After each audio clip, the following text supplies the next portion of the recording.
IPL 2025 का auction बहुत सारे प्लेयर्स के लिए फॉर्चुनेट रहा, बहुत सारी टीम्स के लिए बहुत अच्छा रहा और बहुत सारे प्लेयर्स के लिए अनफॉर्चुनेट रहा। Let's talk about the royal Challengers Bengaluru. Auction उनका कैसा गया है और किस तरीके की बाइज उन्होंने ली है, क्या सोचकर उन्होंने खरीदा है। So let's begin. पहली बात तो जो रिटेंशंस की बात थी, वहां पर उन्होंने विराट कोहली, रजत पाटीदार और यश दयाल को रिटेन किया था। और वहां पर उन रिटेंशंस में एक बात क्लियर थी कि आरसीबी एकदम नए स्क्वाड के साथ जाने वाली है, क्योंकि उन्होंने वहां मोहम्मद सिराज को रिलीज कर दिया, Glenn Maxwell, Will Jacks, Faf du Plessis और बहुत सारे ऐसे प्लेयर्स थे। आकाशदीप भी हैं उसमें उसमें स्वप्निल सिंह भी थे जिन्हें वापस ले लिया फिर ऑक्शन में।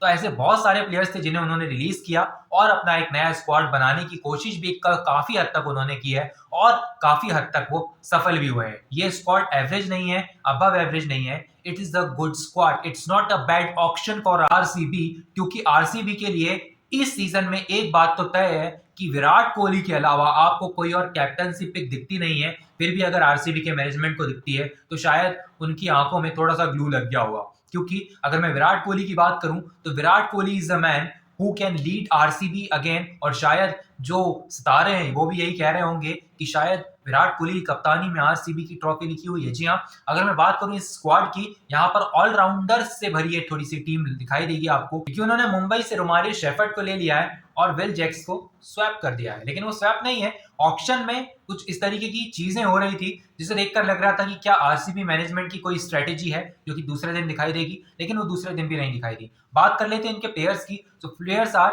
लियम लिविंगस्टन, यहाँ पर आपको दिखाई देंगे Krunal Pandya, Swapnil Singh, Romario Shepherd, Jacob Bethell. अगर मैं बात करूं इस प्लेयर की, so go and watch his batting. अगर आपने नहीं देखा है तो आपको अभी थोड़ा सा इसके बारे में थोड़ा सा स्टडी करने की जरूरत है कि क्या रेंज ऑफ शॉट्स इनके पास है, किस तरीके की शॉट्स से खेलते हैं। विल जेक जरूर गए आरसीबी के स्क्वाड से बाहर, लेकिन अगर जैकब खेलते हैं, जैकब के आगे कोई भी बॉलर एक चुनौती जो है नहीं खड़ी कर सकता, because his range of shots is very big, क्योंकि वो हर तरीके के शॉट्स मार सकते हैं। In every corner of the ground वो कवर करते हैं।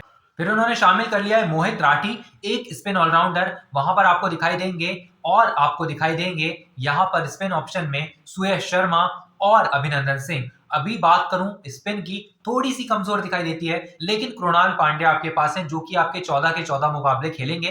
तो शायद आपको सिर्फ सुयश की जरूरत पड़े और उसके बाद आपके पास स्वप्निल हैं जो कि शायद आपका इंपैक्ट प्लेयर के तौर पर खेले। लेकिन क्योंकि स्वप्निल जब भी खेले आरसीबी के लिए अपना एक इंपैक्ट छोड़कर गए, सुयश भी केकेआर के लिए अच्छा काम करते थे, वैसा ही काम करते थे। लेकिन बेंगलुरु में सुयश का होना ये थोड़ा सा मैचअप जो है बन नहीं पा रहा है। लेकिन अगर बात करूं स्वप्निल की, पिछले बार भी अपने आप को साबित किया और इस बार भी जो है अगर ये प्लेइंग 11 में भी खेलते हैं तो आई एम प्रिटी श्योर कि he will contribute with bat and ball both, क्योंकि गेंदबाजी तो अच्छी है ही है, बल्लेबाजी में भी उन्होंने थोड़ा बहुत जो कैमियो दिखाया था ना वो रिस्पेक्टेबल था, क्योंकि वहां पर आप एक स्पिनर नहीं ढूंढ रहे थे, आपने लास्ट में पिक किया स्वप्निल को, बट आपने।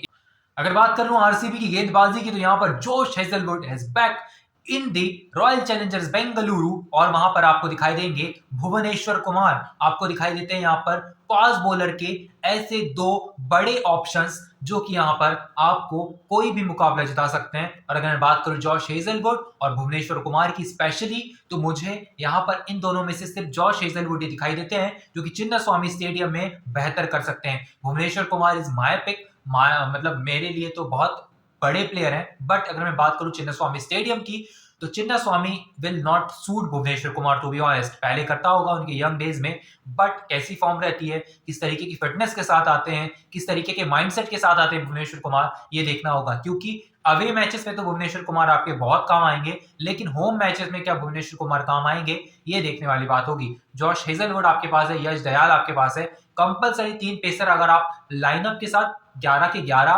प्लेयर्स की स्क्वाड में आप 14 मुकाबलों में खिलाते हैं तो शायद थोड़ा सा मुश्किल हो सकता है। एक बदलाव आपको करना पड़ सकता है, शायद आप भुवी या यश की जगह कभी होम मैचेस में बॉलर चेंज कर सकते हैं। और वो कौन होगा? आपने खरीदा हुआ है यहाँ पर रसिक सलाम को। रसिक सलाम ने दिल्ली कैपिटल्स के लिए एक छोटे ग्राउंड में, वहां पर बहुत छोटा ग्राउंड है, फिरोज शाह कोटला अरुण जेटली स्टेडियम, और अगर मैं बात करूं उस ग्राउंड में एक बेहतर गेंदबाजी अगर रसिक सलाम कर सकते हैं ना, तो चिन्नास्वामी भी कर सकते हैं। बैटिंग विकेट है, बहुत अच्छी विकेट है बल्लेबाजी के लिए, लेकिन ट्रेविस हेड और अभिषेक शर्मा ने ना अरुण जेटली स्टेडियम में बहुत अच्छी बल्लेबाजी की थी और उसके सामने इस लड़के का जो पोटेंशियल था वो रियल पोटेंशियल दिखाई दिया था। रसिक सलाम रन रोकने में कामयाब हुए थे विद अक्षर पटेल एंड कुलदीप यादव, ये बात आपको पता होगी। लेकिन अगर मैं बात करूं और भी गेंदबाजों की, लुंगी एंगेडी हैं। अगर कभी जॉश हेजलवुड खुदा न खास्ता इंजर्ड हो जाते हैं या फिर 1-2 मैचेस के लिए अवेलेबल नहीं होते हैं तो Lungi Ngidi will support Royal Challengers Bengaluru with his 100% best, क्योंकि Lungi Ngidi is not at bad option, not at all a bad option.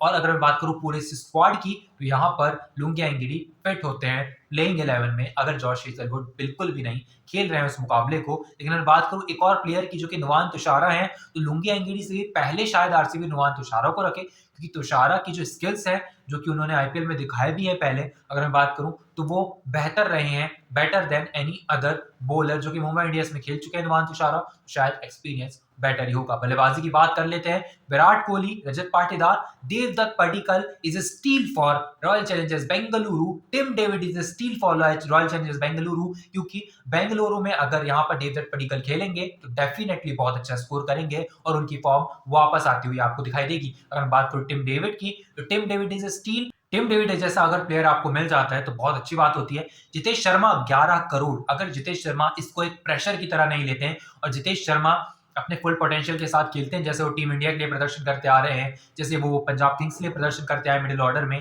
तो Jitesh Sharma is my first wicket keeper pick for Royal Challengers Bengaluru. हालांकि कोई और है भी नहीं pick, यहाँ पर मुझे फिलिप शॉल्ट दिखाई देते हैं। अगर वो प्लेइंग 11 में फिट बैठते हैं ओपनिंग तो शायद विराट कोहली के साथ अब यहाँ पर फिल शॉल्ट ही करते हुए नजर आएंगे मुझे। एक मनोज भंडागे करके बैटर यहाँ पर खरीदा हुआ है, स्वस्तिक चिकारा को खरीदा हुआ है, पिछले साल उनकी जर्सी साइन की थी यहाँ पर विराट कोहली ने, हैदराबाद की टीम में थे वो। और अगर मैं बात करूं इस बार तो यहाँ पर लियाम लिविंगस्टन जो कि बहुत अंडररेटेड प्लेयर है, जिन्होंने पंजाब के लिए स्पिन के तौर पर, ऑफ स्पिनर के तौर पर भी और हिटिंग के तौर पर, अगर आपके सामने लियाम लिविंगस्टन है and imagine you are bowling, you will be afraid of him, क्योंकि लियाम लिविंगस्टन इज अनप्रिडिक्टेबल। और अगर चिन्ना स्वामी की विकेट हो, फिल शॉल्ट हो, विराट कोहली हो, लियाम लिविंगस्टन हो, जेकब बैथल हो, वहां पर हो जॉश हेजलवुड, भुवनेश्वर कुमार, तो ये टीम मैच विनिंग टीम है, चिन्ना स्वामी में भी और आउट ऑफ द होम भी। Thank you so much for watching. I'll meet you in the next video, which will be of Punjab Kings. Till then, stay tuned.